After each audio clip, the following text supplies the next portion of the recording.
I came here in America July 16th.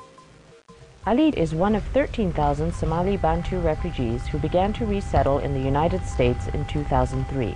More American, they doesn't know what Somali Bantu are, but actually we came from Somali, but our originally was we came from a part of Africa, and it's Mozambique and Malawi.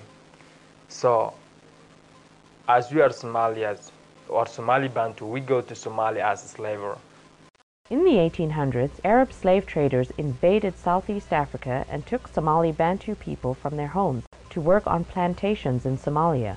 Over time, they escaped slavery and established their own farms in southern Somalia. The Somali Bantu endured severe discrimination at the hands of the Somali majority. They were denied jobs, education, and land ownership based on cultural and physical differences, and their history as slaves. If you are Somali Bantu, you cannot go to school. You cannot. If you have to go to school, you have to pay a lot of money, double money, and we cannot afford to pay that more money.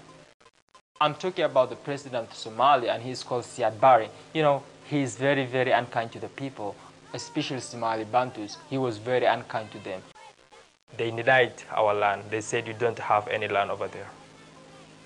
So we have no land right now. Ethnic discrimination contributed to the disaster that came to Somali Bantu villages during Somalia's civil war in the early 1990s. As you are Somali Bantu, they will come to you that they will tell you that bring whatever you have. If you refuse, they will kill you at that time. When the crash was, when the war, people were fighting. So I ran away from my family and they ran away from me. So nobody can take care of me because each and everybody is running for his own life. You know, that's why I ran away and I came to Kenya. Then when I stayed there for about 12 years, then my father and my mother, they came to Kenya. Then they met me there and they wondered and they thought that I was dead. But when they see me to Kenya, they were very happy to see me there.